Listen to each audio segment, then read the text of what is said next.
My family gave my seat to my brother's wife at dinner, saying, "You don't belong." I left quietly until Grandpa called me back with the words, "Actually, she owns this house. Move over, Emily, that seat's not for you." The words hit me harder than a slap. I froze halfway to my chair, the one I'd sat in every family dinner for years, right next to my grandfather. My mother's hand brushed across the back of the chair. Her smile sharp as glass. "It's for Lauren." "Now," she added, tilting her head toward my brother's wife. "Before we begin, drop a comment and tell us where are you from and from which city you're watching our videos. And after watching the whole video, don't forget to tell us. What would you do in this situation? Be honest. Tell me in the comments below, we read every comment. Let's begin." The entire table shifted uncomfortably, plates clinked, silverware rattled, but no one spoke up for me. My brother Daniel smirked like it was nothing.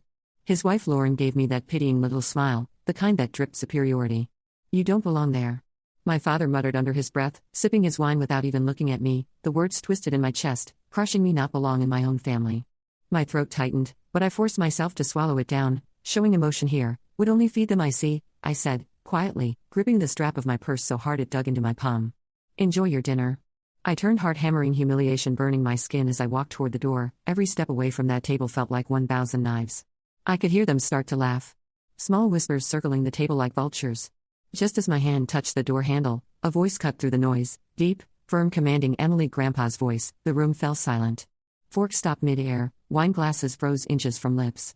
My hand trembled against the brass handle as I turned slightly, meeting his eyes. "Come back here," he said. His face stern, but his eyes blazing with something none of them understood. "Dad." My father began, but Grandpa raised one hand, silencing him instantly. "Actually," Grandpa continued, his voice echoing across the dining room. "Emily owns this house." The air shattered like glass. Chairs scraped back. Mouths dropped open. My brother choked on his wine. Lauren blinked rapidly, and my mother went pale. I just stood there stunned, heart pounding so hard it hurt.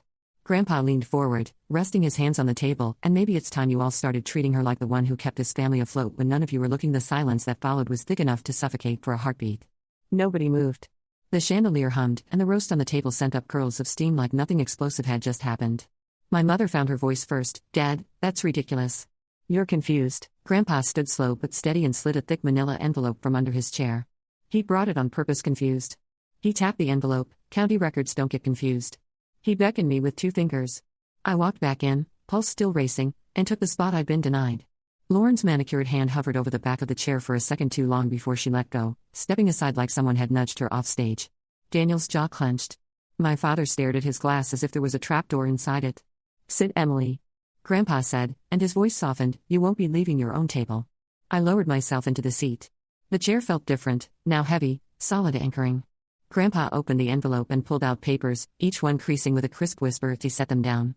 "Grant deed," he said, tapping. "The first recorded with the county on March 9 this year, property held by the Klein Family Trust. Successor trustee Emily Klein." "What?" Daniel's voice cracked. "You put her in charge of the trust." Grandpa didn't flinch. "No, son, I kept the house safe by doing what your parents refused to do." "Pay attention." My mother let out a brittle laugh. "This is outrageous. You can't just I can because I did." He slid another page forward. "Delinquent taxes paid last winter, past due. Line of credit for the roof repairs brought current, insurance reinstated after your father missed 2 payments. And see this." He held up a bank printout with highlighted lines. "That auto pay isn't my account." Emily set it up. Every eye at the table snapped to me like I'd suddenly grown taller. Heat flooded my cheeks, but I kept my voice even I didn't want the house at risk. When the cancellation notice came, I called the insurer. It was 30 minutes from lapse. "You never told us." My father said, "Like the bill. Trail was mine." I told Mom. I replied, turning to her. 2 months ago, you were busy with guests." Her lips thinned. Daniel leaned forward, elbows hitting the table, pushing a bread plate into the runner. "So you played hero. What for points to embarrass us tonight?" "Daniel," Grandpa warned, "don't Daniel me." He snapped, the old sibling heat radiating off him.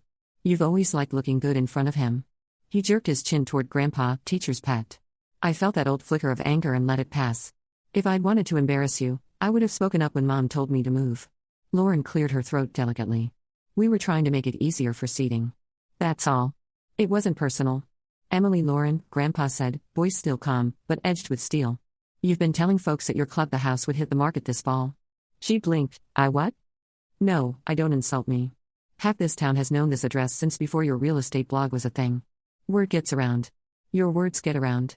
He picked up another sheet. "And your agent friend sent me a note unsolicited about staging." A blush rose to Lauren's ears. Daniel's glare pivoted to her. You did what I was trying to help. She said, quickly, your parents are overwhelmed, and the market's good. This is my home, Grandpa said, and the room stilled again. He looked at me, and she's the one who kept it that way, not you, not any of you. My father finally looked up. Why her? Because I spent nights on hold with the bank because I showed up when no one else did. I didn't say it. Grandpa did when I had my procedure last year. Who drove me? Emily, he said, when the porch steps started sinking and the contractor overcharged us. Who negotiated Emily, when the leak ruined the hallway wall. Who tore up their weekend and came with a dehumidifier from her apartment. Emily, he paused, letting the list land when the mortgage lender sent a compliance letter. Your wife tossed in the recycling. Who dug it out? Emily, my mother's fork scraped porcelain enough. Dad, he didn't stop. She's not loud about what she does. That's the difference. Silence held. Grandpa slid me a set of keys I already had, the ones I'd been carrying since college. They felt heavier tonight. You decide who sits where in this house, he said. You decide who respects it. Starting now, I looked down the length of the table.